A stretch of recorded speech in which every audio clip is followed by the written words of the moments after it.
بسم الله الرحمن الرحیم. الحمد لله رب العالمین و صلی الله علی محمد و آله الطاهرین. در انتهای صفحه 36 رسیدیم به این عبارت که واختلف فی سنه حین اظهر النبی صلی الله علیه و آله الدعوه. در هنگامی که نبی اکرم آغاز به دعوت کرد اختلاف است که سن امیرالمؤمنین علیه السلام چقدر بوده است. اذ تکامل له صلوات الله علیه 40 سنة فالاشهر من الروایات انه کان ابن 10. اشهر روایات این است که 10 ساله بوده است امیرالمؤمنین. و کثیر من اصحابنا المتکلمین یقولون انه کان ابن 13 سنة. ذكر ذلك شيخنا ابو القاسم البلخی و غیره من شیوخنا که 13 ساله بودند. والاولون یقولون انه قتل وهو ابن 63 سنة و هؤلاء یقولون ابن 66. خب بنابراین اگر اون دوتا اختلاف، اون دوتا سن 3 سال با هم دیگه فرق داره، 3 سال هم در شهادت امیرالمؤمنین اختلاف خواهد بود. اولون یعنی اون قول اول که میگه که ابن 10 سنه بود، میگن که در هنگام شهادت 63 سال داشته است و اینها که میگن 13 ساله بود میگن که در هنگام شهادت 66 سال داشته است. و الروایات فی ذلك مختلفه و من الناس من یزعم ان سنه کانت دون 10. زیر 10 سال هم میگویند والاکثر والاظهر خلاف ذلك، که نه بالای 10 سال بوده. و ذکر احمد بن یحیی البلاذری. خب این احمد بن یحیی البلاذری رو دیگه همه میشناسیم به خاطر کتاب‌های مشهور ایشون. آخر قرن دوم به دنیا آمده و در قرن سوم زیسته تا 279. اسمش که بلاذری است به خاطر بلاذر است. بلاذر یک گیاهی است در هند، دارویی است و شبیه به میوه، شبیه به گلابیه، هرچند که میوه نیست در حقیقت. توی مورفولوژی گیاهی ساقه است در حقیقت و در انتهاش هسته‌ای هست، هسته‌ای که میشکنند و مغزی داره که ما بهش میگیم سلام علیکم الله، سلام علیکم الله، و ما بهش میگیم بادام هندی. همین بادام سرکجی که در آجیل خورده میشه این بلاذره و به حقیقت بقیه‌اش هم که استفاده دارویی داره. حالا میگن که در آخر عمر مثلا یک محلولی از این گیاه بلاذر خورده است و مرده است، سبب مرگش شده و بعد بلاذری شده، چون که مثلا ابن ندیم میگوید. ولی ظاهرا اینطور نیست و جدش بوده که بر این اثر مرده و این عنوان بلاذری بر اینها مانده است. خب مورخ بسیار مهمی است، نزدیک به مأمون بوده، مدح گفته مأمون رو، و ندیم متوکل عباسی است و مستعین عباسی که بهش 70,000 سکه طلا میده، پول خیلی سنگینی بهش میده و 7,000 سکه طلا بهش میده. بعدن آخر عمر از دربار عباسی کناره میگیره و فقیر میشه و همه وزرا و عاملان دستگاه رو حجو میگه. حجو زیاد داره برای اینها. از کتابش چی مونده؟ خدمت شما عرض کنم که 2-3 تا کتاب داره. انصاب الاشراف. یکی انصاب الاشراف که کتاب مهمی است، منبع بسیار مهم تاریخی، بزرگترین منبع اون دوره است در حقیقت. تو قرن سوم ما بزرگتر از انساب الاشراف نداریم و پاره پاره هم چاپ شده دیگه. احسان عباس چاپ کرده، نمیدونم محمد حمیدالله چاپ کرده، مرحوم شیخ محمد باقر محمودی چاپ کرده، مرحوم پدر ما محقق طباطبایی در الحسین و سیره بخشی امام حسینش رو تصحیح کرده و چاپ کرده، الحسین و سنه ببخشید، و شلوزینگر در اورشلیم چاپ کرده. پاره پاره چاپ شده، چاپ بزرگی هم که سهیل زکار داره ازش و کتاب بسیار مهمی است و خیلی منبع همه پژوهش‌های تاریخی است. محصول دوره شکلگیری این مجامع تاریخی است، مثل طبری و مسعودی و ابن قتیبه و بقیه این آثار. خودش طبقه بعد از ابن سعده، یعنی ابن سعد که کاتب واقدی است، این هم شاگرد ابن سعد است. کتاب دومش فتوح البلدانه که از جهتی معروفتر از انساب الاشراف، نه در روزگار ما، در گذشته در قرنهای بعد از خودش، اونقدر که از فتوح البلدان ما در منابع تاریخی نقل داریم از انساب الاشراف نداریم. آقای بهرامیان می‌فرمایند که چون انساب الاشراف خیلی نزاع‌های داخلی صدر اسلام رو منعکس کرده و اخبار این و خب اهل حدیث از این خیلی خوششون نمیاد و خیلی از اخباری که ما شیعیان ازش استقبال میکنیم، مثل هجوم به بیت فاطمه سلام الله علیها، گزارش غدیر خم، مناقب متعدد از امیرالمؤمنین و مطاعن مفصل برای عثمان داره، اینها خیلی خوششون نمی آمده از این کتاب و خب فتوح البلدان خیلی بیشتر مورد ارجاع و نقل کتب متقدمین قرار گرفته.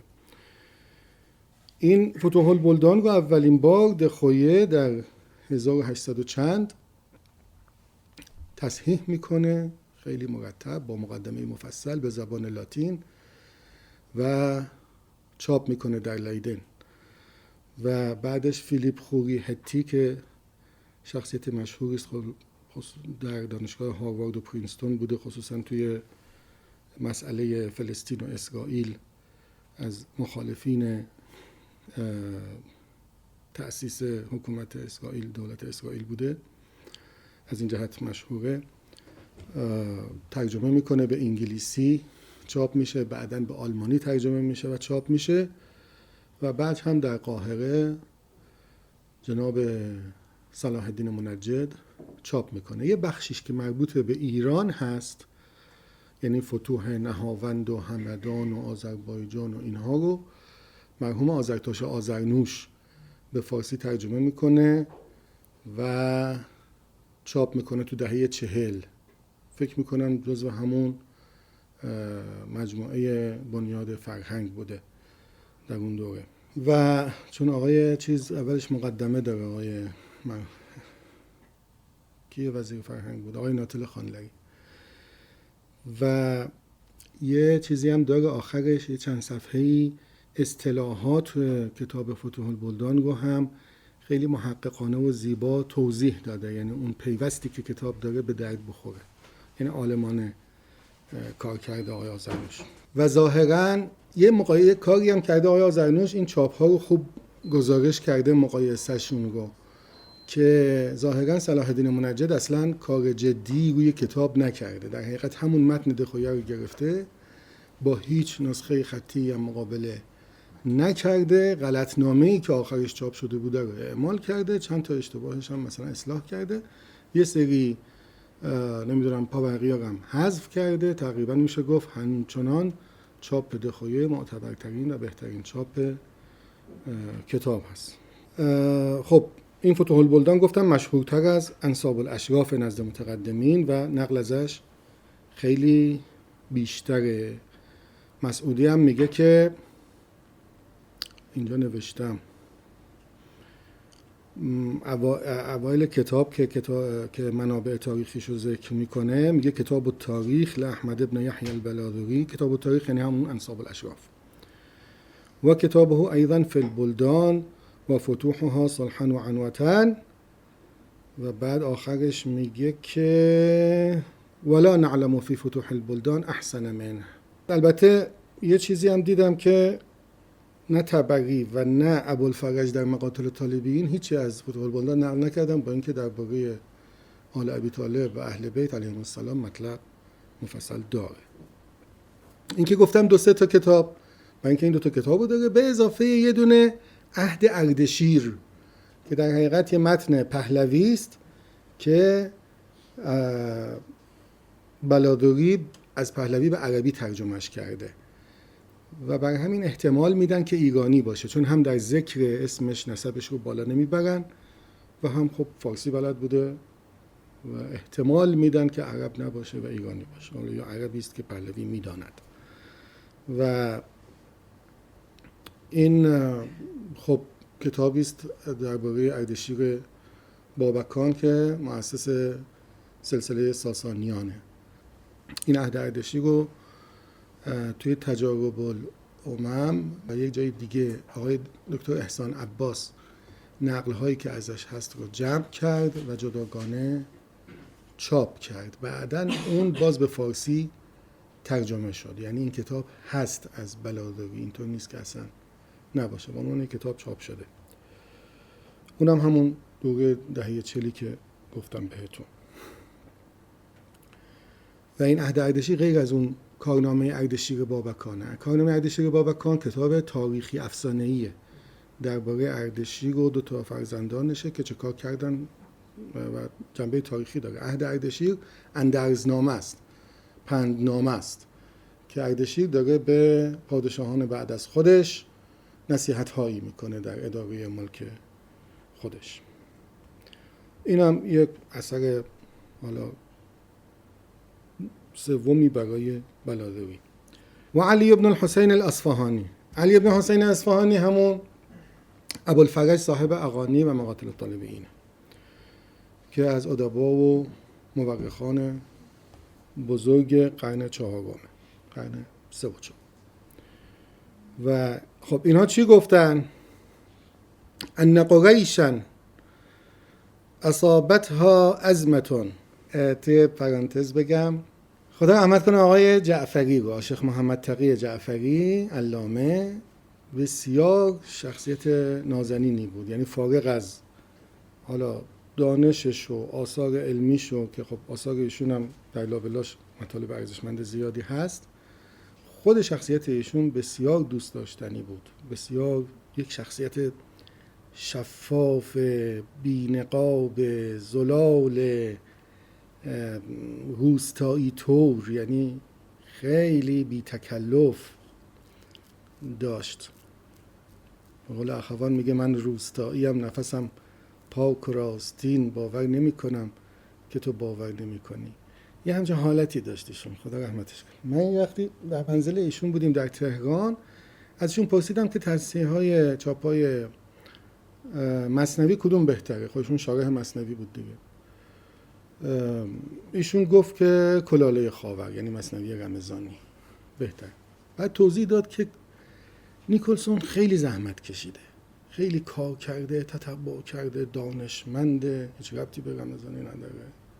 این مثنویه که خودش اشاره کرد، ولی بالاخره یه آدم فرنگیه، در محیط ما و فرهنگ ما بزرگ نشده، یه چیزایی ازش مغفول میمونه هر چقدر هم کار کرده باشه.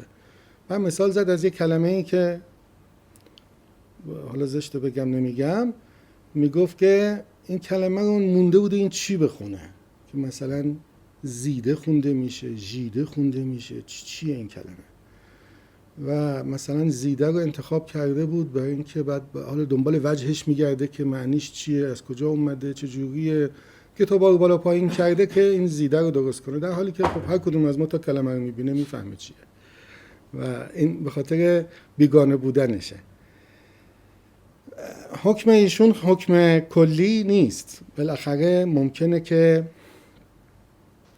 ما میبینیم که مثلا علوم ادب در زبان عربی خیلی توسط ایرانی ها نوشته شده، یعنی لغت و صرف و نحو و این ادبایی که ظهور کردن تو قرن 3 و 4 و 5 چهره های شاخص و ستون های علوم ادب خیلیشون ایرانی هن دیگه، از نمیدونم سیرافی و سیبویه و نمیدونم ابو علی و خیلی از اینها همه ایرانی هن. حالا یه عده عرب هم داریم در کنارشون، ولی ایرانی ها نقش خیلی زیادی دارن توی، حتی در لغت اگر مثلا فیروزآبادی رو داریم، مثلا اگر نمیدونم زیادن دیگه، حالا بله خلیل ابن احمد که عربه که اولین کتاب لغت رو نوشته، ولی به هر سهم ایرانی ها زیاده.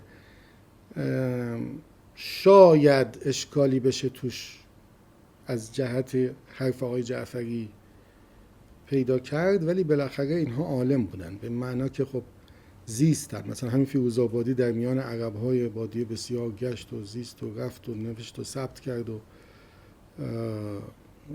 متقن است کار. این ابوالفرج با این سیرافی بد بود و یه بیت قشنگی تو ذهنم مونده بود، میگه لعن الله کل نحو و شعر و عروض یجیء من سیرافی. یعنی لطیفه این شعر همین ابوالفرجه. ببخشید من برگردم تو متن. خب چه گفتند اینها؟ یکی بلادری، یکی ابوالفرج. ان قریشا اصابتها ازمه و قحط. قریش دچار قحطی شد. فقال رسول الله صلی الله علیه و آله لعمیه حمزه و العباس. پیامبر به حمزه و عباس، به دو عموی خودش گفت الا نحمل ثقل ابی طالب فی هذا المحل. یه باری از دوش ابو طالب برداریم. ثقل هم یعنی چیز ارزشمند و نفیس، مثل وقتی میگیم حدیث الثقلین، و هم به معنی بار. یه باری رو از دوش ابو طالب برداریم. محلم که همون یعنی قحطی و بیبارانی، یه چیزی که مرسومه توی ادبیات قدیما میگن محل عقول، یعنی قحطی فکر و اندیشه. فجاءوا الیه و سألوه ان یدفع الیهم ولده یا ولده لیکفوه امرهم.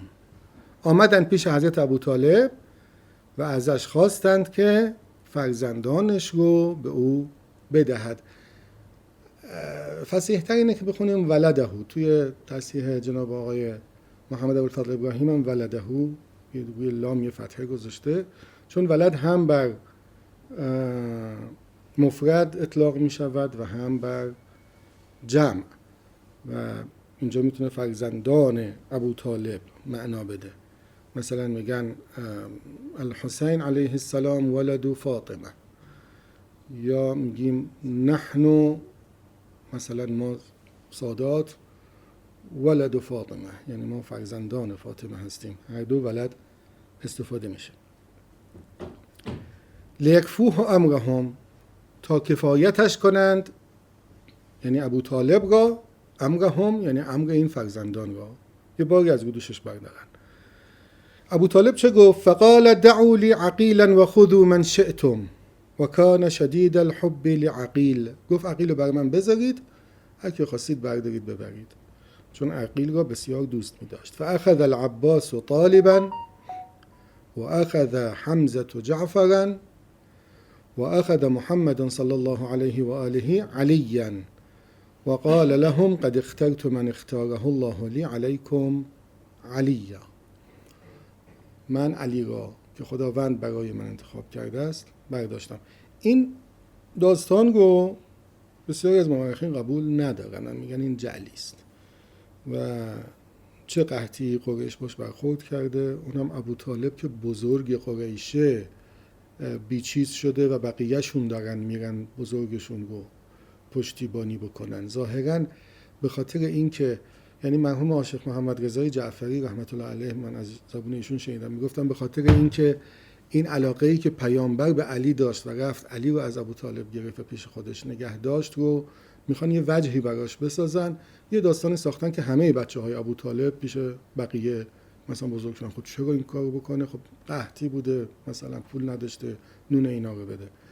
یه همچین داستانی ساختن برای اینکه یه وجهی پیدا بکنن که چرا علی باید پیش پیامبر بزرگ شده باشه، چرا از بچگی اونجاست. این یه همچین وجهی ساختن. قال فكان علی علیه السلام فی حجر رسول الله صلی الله علیه و آله، در کنف پیامبر بوده است، در کنار و آغوش و بغل پیامبر، فی حجرهی و حجرهی هر دوش میشه، فلان فی حجر فلان و فی حجرهی یعنی فی سترهی فی حفظهی، هم به فتح خونده میشن هم به کسر. و منذ کان عمره 6 سنین، وقتی که 6 ساله بود، از وقتی 6 ساله بود نزد پیامبر بود. و کان ما یسدی الیه صلوات الله علیه و آله من احسانه، یسدی الیه اسدا، یسدی اسداء یعنی نیکویی کرد، تلطف کرد. و کان ما یسدی الیه من احسانه، دیگه من بیانیه میشه، و شفقته و بره و حسن تربیته کالمکافأة والمعاوضة لصنیع ابی طالب، خبر کان است. یعنی این مهربانی هایی که با علی ابن ابی طالب علیه السلام میکرد پاداشی بود، عوضی بود برای مهربانی هایی که ابو طالب با او کرد و او رو بزرگ کرد. کالمکافأة والمعاوضة لصنیع ابی طالب به، حیث مات عبدالمطلب و جعله فی حجره، چنان که وقتی عبدالمطلب، جناب عبدالمطلب از دنیا رفت، نبی اکرم را در کنار ابو طالب نهاد. و هذا یطابق قوله علیه السلام لقد عبدت الله قبل ان یعبده احد من هذه الامه 7 سنین. خب و این قول که از 6 سالگی پیش پیامبر بوده است مطابق است با این گفتار امیرالمؤمنین که میگوید قبل از این که هیچ کسی از این امت خدا را عبادت بکند من 7 سال خدا را عبادت کردم. و هذا یطابق قوله علیه السلام لقد عبدت الله قبل ان یعبده احد من هذه الامه 7 سنین. حدیث خیلی مشهوری هم هست در منابع مختلف، سنن نسائی، خصائص، استیعاب ابن عبدالبر، معجم الصحابه، خیلی جاها اومده ولی اکثرا با 5 سنین اومده نه 7 سنین. یعنی باز این تطبیقی که ابن عبدالحی داده به هم میخوره، هم 7 داره، هم 9 داره، هم 5. 9 و 7 که هم در کوفی و هم در نسخ میتونه تصحیف بشه راحت، ولی 5 تقریبا نمیشه.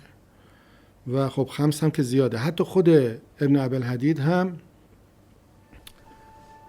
چی کرده است، یه جای دیگه این روایت رو تو خود همین شرح ابن عبدالحدید اونجا با 5 آورده. و قوله كنت اسمع الصوت و ابصر الضوء سنین 7.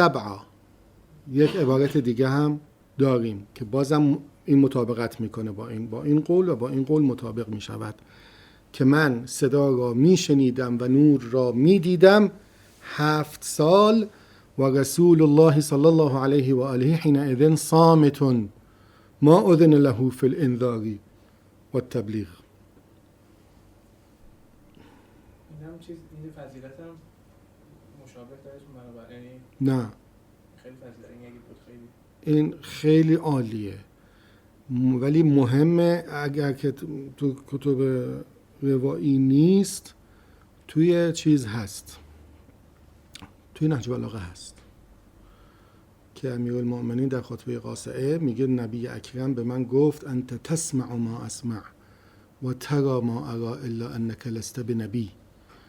تو آنچه که یک صدایی میشنوه اونجا، صدای میگه این صدا چیه؟ حالا تو خطبه قاصعه ببینید میگه این صدای شیطانه، ناله شیطانه. بعد بهش میگه تو همه اون چیزی که من دارم میبینم و میبینی، اون چیزی که دارم میشنوم و میشنوی.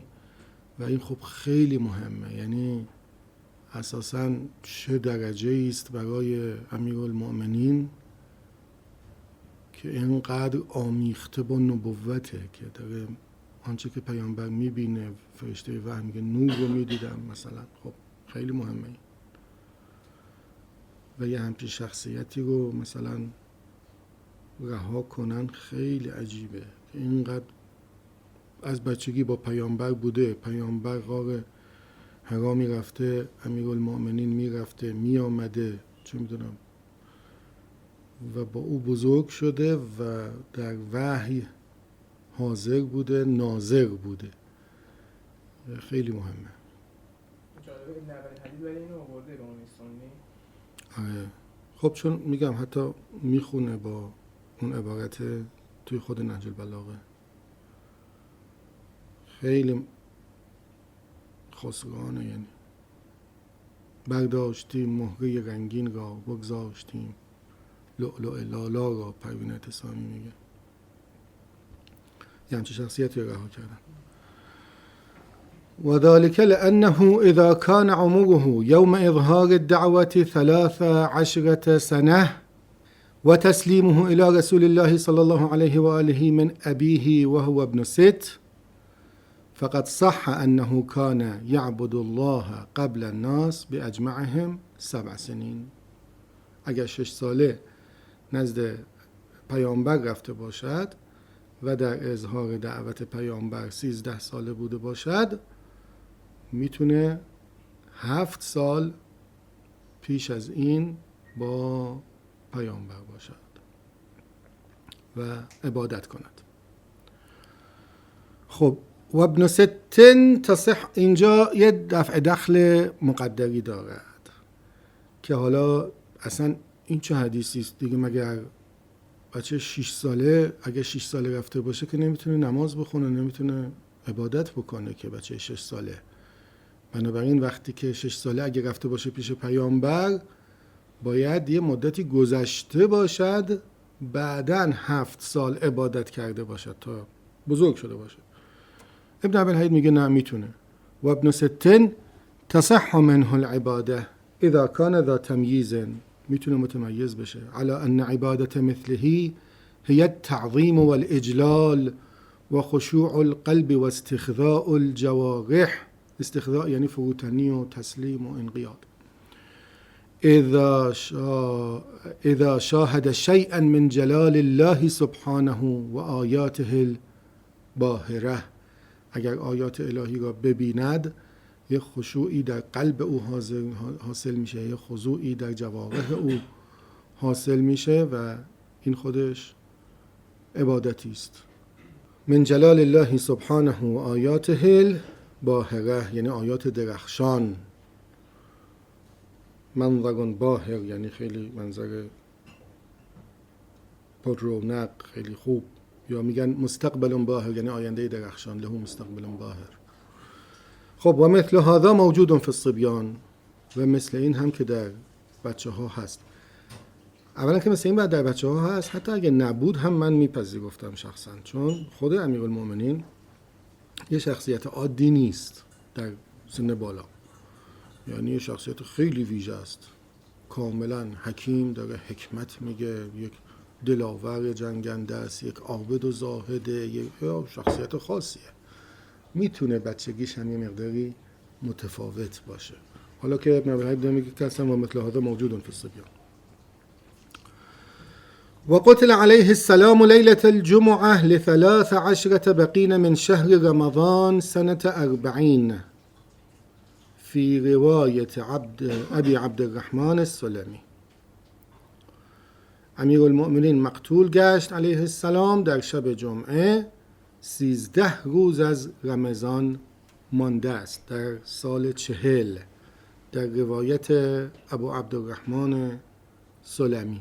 ابو عبدالرحمن سلمی هم که از قراء مشهور کوفه است، جانشین ابن مسعود بود و واسطه عاصم با امیرالمؤمنین است، اینجور که میگن. حالا من بحث تخصصیشو که ندارم، ولی مشهورش اینه که واسطه روایت میگم روایت از عاصم، حفص از عاصم. این عاصم به امیرالمؤمنین با واسطه همین ابو عبدالرحمن سلمی که عبدالله ابن حبیبه روایت میکنه قرائت امیرالمؤمنین را. این سلمی خونده میشه یا با تشدید؟ احتمالاً سلمیه، بدون تشدید، مثل اسماعیل ابن ابی زیاد، مثل عباس ابن مرداس، اینا همه از بنی سلیمند و این سلمی نسبت به بنی سلیم است. آره.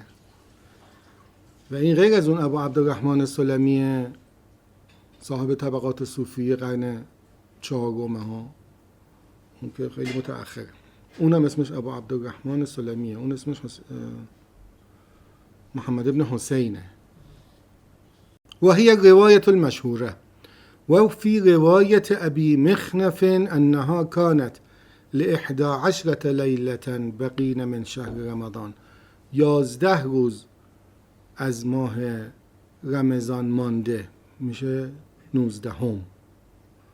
و علیه الشیعة فی زماننا، در زمان ما شیعیان این رو قبول دارن. و القول الاول اثبت عند المحدثین. و اللیلة 17 من شهر رمضان هي لیلة بدر وقد كانت الروايات وردت انه يقتل في لیلة بدر علیه السلام. اینم یه مؤیدی برای اون 17ام که نه 19ام ماه رمضان باشه. این ابی مخنف همون لوط ابن یحیای مشهور است، مورخ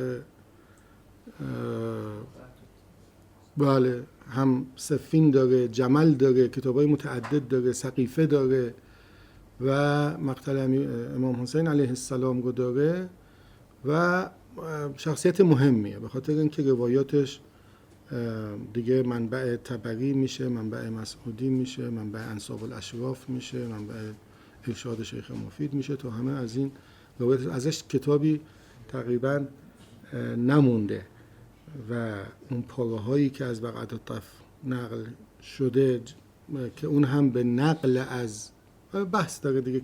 خب یه مقداری هم زندگیش نامعلوم هست، یعنی معلوم نیست کجا بوده، کی بوده، چی بوده، ولی خب جلیل است نزد ما به خاطر اینکه آراء شیعی داره، همه جا فضائل امیرالمؤمنین همیشه در طرف ائمه ماست و اهل سنت هم که اصلا توثیقش نمی کنند، مثل چه میدونم ابن حجر و نمیدونم ذهبی و اینها اصلا قبولش ندارن. البته این عدم توثیق اینها اصلا به نظر من مهم نیست، به خاطر اینکه ببینید این ابو مخنف در یه دوره‌ایه که علم تاریخ داره شکل میگیره.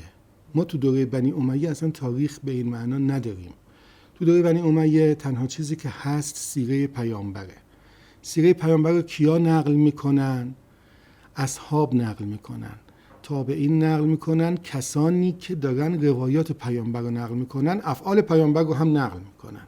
خب طبیعیه که اینها همه توی رجال حدیث ثبت میشن، تو منابع رجالی جرح و تعدیل میشن. ولی ابو مخنف وقتی میاد، یا الان از اول دوره عباسی تقریبا کتابای تاریخ شکل میگیره، یعنی غیر از این که راجع به سیره پیامبر بخوان حرف بزنن، درباره معاویه بخوان حرف بزنن، درباره صفین میخوان صحبت بکنن، درباره نمیدونم یه واقعه متأخر میخوان صحبت بکنن، اینها تازه داره شکل میگیره، از سیره بیرون اومدن و خیلی طبیعیه که راویانی که ابو مخنف داره ازشون استفاده میکنه روات حدیث نباشن، چون متهمش میکنن که مشایخش همه مجاهیلند. خب باید مجهول باشن. با یک واسطه داره واقعه عاشورا رو نقل میکنه، نمیدونم حتی جنگ های دیگر رو داره چون اصلا مثلا فرض کنید پدر بزرگش توی صفین حضور دارن، توی فتوحات حضور دارن، جدش پرچم گرفته دستش تو فتوحات. خب این منابعش همین جدش میشه، همین کسانی که تو این وقایع بودن. اینها دیگه راوی حدیث نیستن. اینا میگن که تو مشایخی رو داری که از کسانی روایاتتو نقل میکنی که در کتب رجالی اصلا اسمشون هم ذکر نشده. اینا رو از کجا آوردی تو؟ بنابراین تو موثق نیستی. با معیار حدیثی کتاب تاریخی رو دارن ارزیابی میکنند و این به نظر من خب اشتباه روشی است و قابل اعتنا نیست. نزد شیعیان که بسیار جلیل القدر است. البته خب مثلا اشتباهاتی هست، میگن از اصحاب امیرالمؤمنین در جنگ صفین حضور داره، بعد میگن از اصحاب امام سجاد، شیخ طوسی باز میگه از اصحاب امام صادق علیه السلام. خب درستش امام صادقه، چون اونهایی که دارن ذکر میکنن جدشه که در اصحاب امیرالمؤمنین بود، نه خودش در زمانه امام صادق علیه السلامه. و خب پیش ما جای بحث نداره، ولی میگم دیگه اونها با همون معیارهای حدیثی خودشون با این برخورد کردن و تضعیفش میکنن. و قبره بالغری، قبر امیرالمؤمنین در غری است. غری کجاست؟ همینجاست که الان بهش نجف میگن، در وهر کوفه، یعنی در پشت کوفه.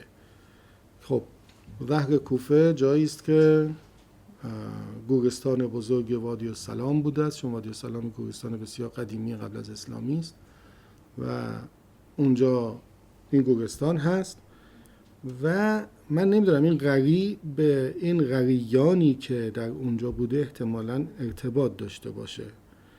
یه دوتا ساختمانی بوده، دوتا بنا بوده در حقیقت کوچک، که نعمان ابن منذر کسانی رو که میکشته خونشون رو به اون ساختمون آغشته میکرد، که اون ساختمون رو به اون خون آغشته میکرد و بهشون میگفتن غریان، چون خود غری یعنی قرمز. و خدمت شما عرض کنم که احتمالاً نمیدونم، من اینو بررسی نکردم که این غری همون جاست که این غریان هستند یا نه، تحت عنوان همون غریان غری شده یا نه، نمیدونم.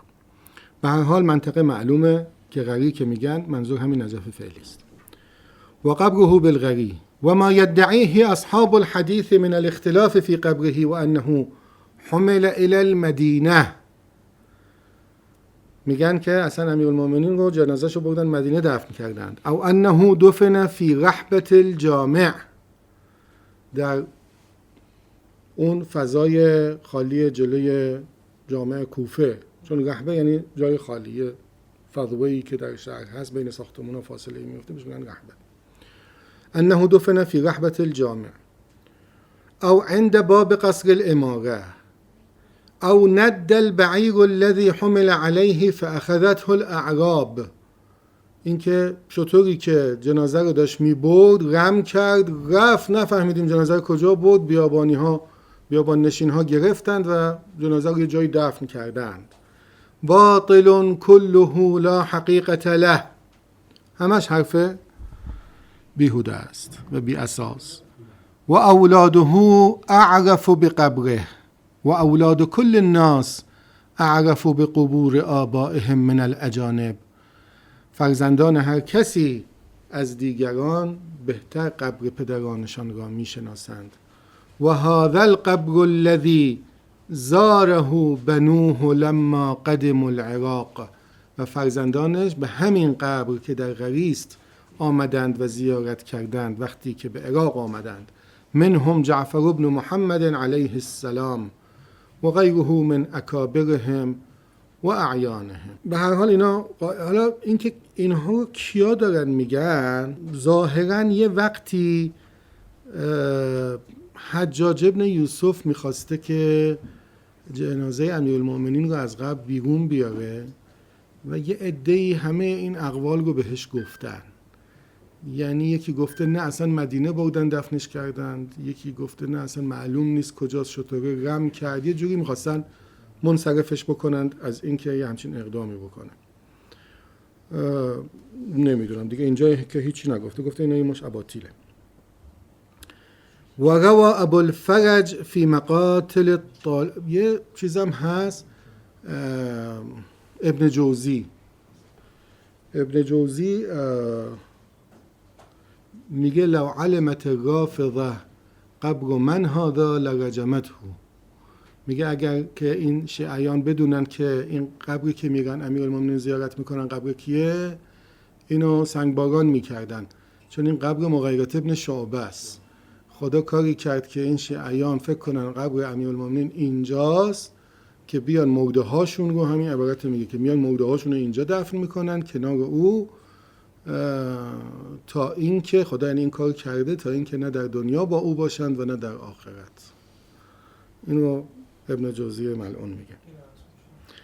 وروى ابو الفرج في مقاتل الطالبيين. ابو الفرج اصفهانی که راجبش صحبت کردیم، اونجا هم که گفت لعن الله كل نحو و شعر و عروض جاء من سیرافی یجیء من سیرافی، این به خاطر عربیتشه. ابوالفرج اصفهانی عربه دیگه. سلام علیکم و رحمت الله، اهلا و سهلا. عربه و از بنی امیه است. مرحوم استاد ما رضوان الله تعالی علیه، آقای سید محمد رضای جلالی، ایشون میگفت ابوالفرج با اینکه از بنی امیه است خدمت کرد با 2 کتابی که نوشت به آل ابی طالب و شیعیان. یکی این که اغانی رو نوشت، سلام علیکم رحمت الله، و مجالس بزم و میگساری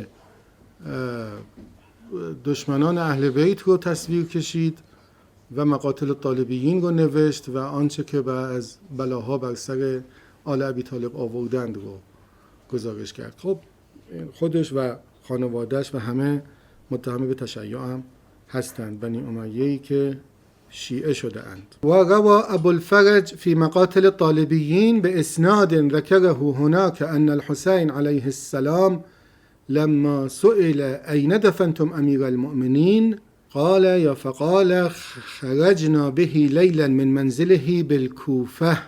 ابو الفرج اصفهانی در مقاتل الطالبیین اینجا تو پاورقی آقای محمد ابوالفضل ابراهیم گفته که به جای حسین توی مقاتل الطالبیین حسن هست. حالا یا از امام حسین علیه السلام پرسیدند یا از امام حسن. این دفنتم امیر المؤمنین، فرمود خرجنا به لیلا من منزله بالکوفه حتی مررنا به على مسجد الاشعث. مسجد الاشعث یعنی همون مسجد اشعث ابن قیس کندی که پدر جعده زن امام حسن مجتبی علیه السلام و همون کسی که ابو موسی اشعری آورد توی قصه حکمیت و تو جنگ نهروان در برابر امیرالمومنین وایساد و از این حرفا. و حدیث داریم از امیرالمومنین که نماز نخوانید در مسجد اشعث. 4 مسجد رو میگه که شامل مسجد اشعث. حتی انتهینا به الى الظهر، یعنی همون ظهر کوفه، به جنب الغری و سنذکر خبر. اینجا رهاش میکنه ابن ابوالحدید و همین قد میگه که قبرش در اینجاست و این روایت رو میاره. و سنذکر خبر مقتله علیه السلام فیما بعد، در شرح خطبه 69 فی صحرة اليوم الذي ضرب فیه، توی جلد 6 ابن ابوالحدید دیگه میاد درباره داستان مقتل امیرالمومنین اونجا صحبت میکنه. و السلام علیکم و رحمت الله و برکاته.